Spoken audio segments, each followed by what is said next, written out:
Hello and welcome to this online video lecture about accuracy and precision. Accuracy and precision are two properties of measurements that are actually quite important to understand in science, even if you're not actively thinking about them all the time. So what are accuracy and precision?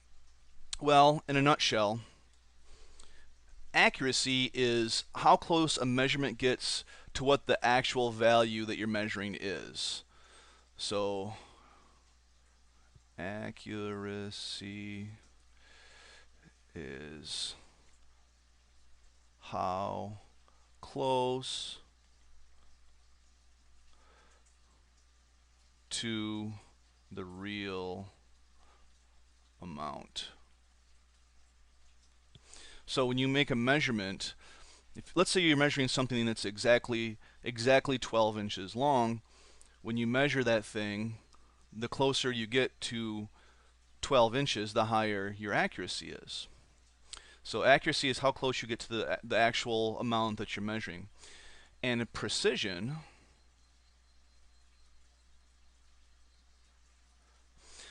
is if you use the same device to measure multiple times. Precision is how close together all of those measurements will be. So how close together multiple measures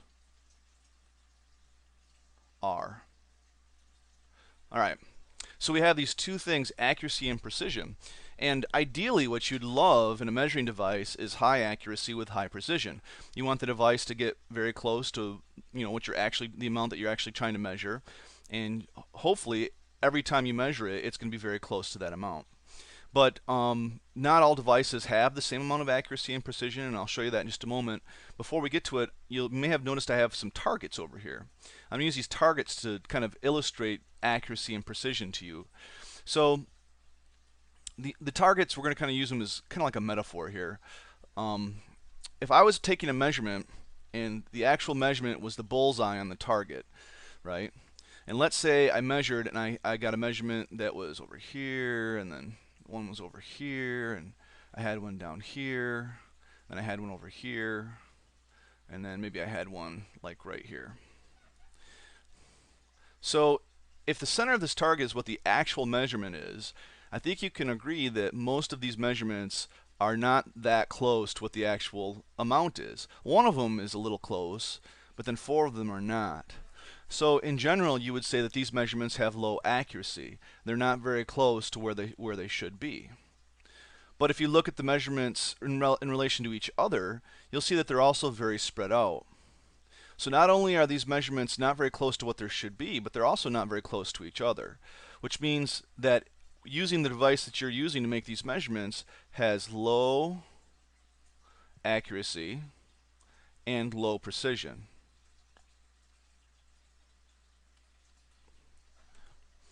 So let's say you set that device aside and you pick up something else to measure with, and this time you get measurements that look like this.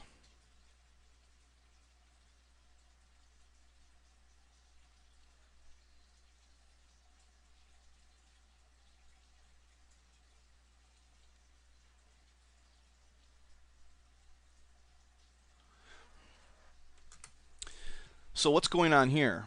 Well, the majority of these measurements aren't very close to the accepted value of where they're supposed to be.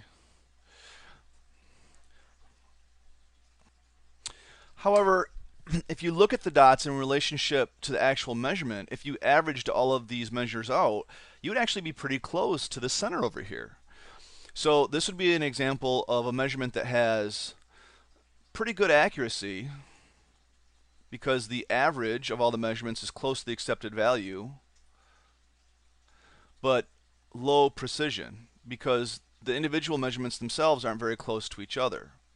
And so if you're using a tool like this that has high accuracy but low precision, what that means is you have to make a bunch of measurements and then average them to get close to the actual measurement, which isn't the ideal situation.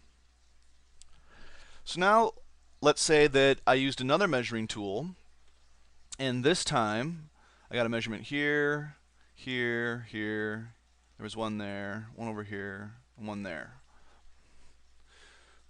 So this time the measurements aren't anywhere near the center, the actual measurement, and if you average them, you're not going to get even close to the actual measurement. So that means this time you've got low accuracy, but look at how close all the measurements are to each other. Because they're all pretty close to each other, this device has high precision. This isn't going to be very useful to you because, I mean, if close enough is good, then you could probably measure once and you'd get close to the target. But if you want to have what the actual measurement is, then a measuring device with low accuracy and high precision isn't going to cut it. So what's the best combination? I think you can probably already guess it. If you took measurements and they looked like this,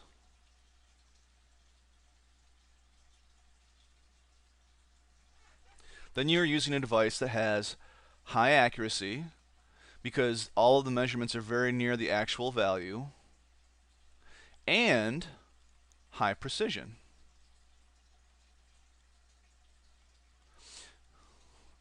Because all of the measurements are close to each other. And the nice thing about a device with high accuracy and high precision is that you can measure once and feel fairly confident that you're very close to the actual measurement that you want. So how does this translate into real world measurement devices? Imagine over here I have two rulers. Oh, I don't want green, hold on. Let me get black. There we go. So I've got two rulers. Here's the first ruler, and here's the second ruler. Now a ruler is only useful if it has marks on it. So let's say that this ruler has marks like this.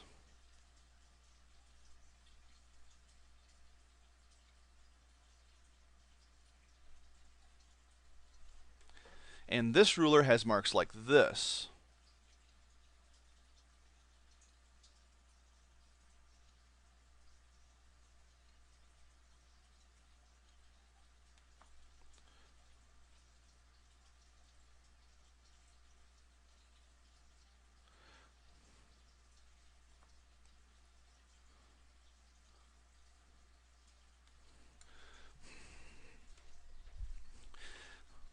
So now you have two measuring devices, and they're clearly different from each other. And I think that we all realize that the way that they're different is that the bottom ruler has more divisions in its marks, in its measurement scale, whereas the top ruler has fewer. Well, what does that mean?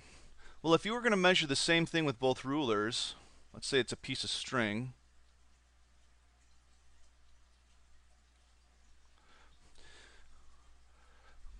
and you're using the top ruler, and let's say that this is 1, 2, 3, then this would be 4 centimeters, then you would say that this string is probably somewhere around 2.5 centimeters, just under 2.5 centimeters. So you'd estimate it. You don't know for sure what the digit after the 2 point is, but you know it's just under 5. So maybe with this ruler you'd say it's, oh, I think it's 2.4. Well, with this ruler down here, you have another division. So when you look at it with this ruler, you can see, well, I actually know that it's a lot closer to halfway between 2 and 2.5. And so with this ruler down here, you can say, I actually think the string is 2.25 centimeters.